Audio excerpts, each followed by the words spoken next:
काम करते करते हमें लगी भूख तो हमने फूड ऑर्डर किया, जो कि हमें स्टाइरोफोम के इस डिस्पोजेबल बॉक्स में मिला। मैंने सोचा ये किस चीज से बनाया हुआ होगा। गिलगित में आमतौर पर कोई फंक्शन हो, फूड ऑर्डर करना हो तो इस तरह के बॉक्स में हमेशा डिलीवर किया जाता है, लेकिन आज पहली बार मेरे दिमाग ने मुझे सोचने पर मजबूर किया कि आखिर ये किस चीज से बना होगा। फिर क्या था, मैं रिसर्च करने बैठ गई और गेस व्हाट, इस बॉक्स में खाना खाते साथ हम न जाने कितने खतरनाक बीमारियों को दावत देते हैं। मैं हूँ आलिया और आज हम आपको बताएंगे कि स्टाइरोफोम के बॉक्सेस इंसानी सेहत के लिए और माहौल के लिए कितने खतरनाक हैं। स्टाइरोफोम दुनिया का 5वां सबसे बड़ा और खतरनाक वेस्ट प्रोड्यूसर है। रिसर्च से हमें पता चला कि स्टाइरोफोम के बॉक्स में जैसे ही हम गर्म खाना डालते हैं, इससे खतरनाक केमिकल्स खारिज होते हैं जो न सिर्फ हमारे इम्यून सिस्टम के लिए खतरनाक साबित हो सकते हैं बल्कि कैंसर की भी वजह बन सकती हैं। इसी तरह एक और रिसर्च मरीन लाइफ पे किया गया,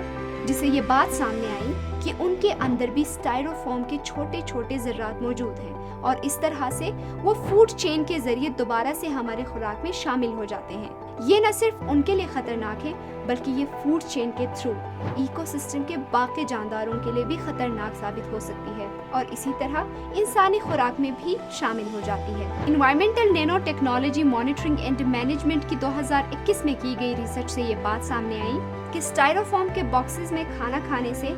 या फिर कोई गर्म अशिया पीने से माइक्रोप्लास्टिक हमारे बॉडी में दाखिल हो जाते हैं, जिससे ये बात सामने आई कि ये न सिर्फ हमारी मेटाबॉलिज्म को मुतासिर करती है बल्कि ये इंसानी जिस्म में सोजिश और हमारे इम्यून सिस्टम को बहुत बुरी तरह मुतासिर करती है। दुनिया भर में बहुत सारे ममालिक ने पॉलीस्टीरीन फूड कंटेनर्स पर मुकम्मल तौर पर पाबंदी आयद कर दी है, जैसे कि यूरोपियन यूनियन ने 2021 में सिंगल यूज प्लास्टिक, जिसमें स्ट्रॉज भी आ सकते हैं, ये फूड कंटेनर्स भी आ सकते हैं, यानी स्टाइरोफोम के बॉक्सेस भी आ सकते हैं, इन पर मुकम्मल तौर पर पाबंदी आयद की है। इसी तरह फ्रांस ने 2022 में इन स्टाइरोफोम के बॉक्सेस पर पाबंदी आयद की है।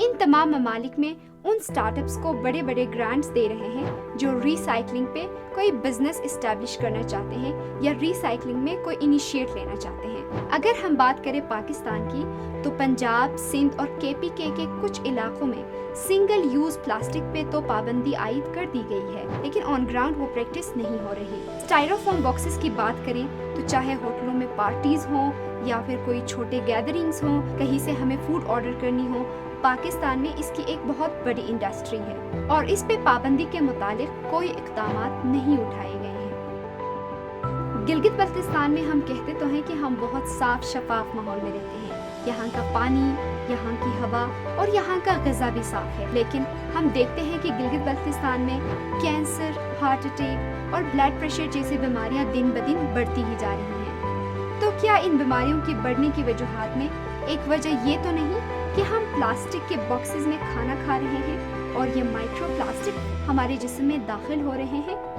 इन बीमारियों की बढ़ने की वजूहात में ये एक वजह हो सकती है कि इन स्टाइरोफोम के बॉक्सेस में हम खाना खा रहे हैं, ये माइक्रोप्लास्टिक्स हमारे जिस्म में दाखिल हो रहे हैं, हमारे इम्यून सिस्टम को कमज़ोर कर रहे हैं, जिसकी वजह से हम इन खतरनाक बीमारियों का शिकार हो रहे हैं।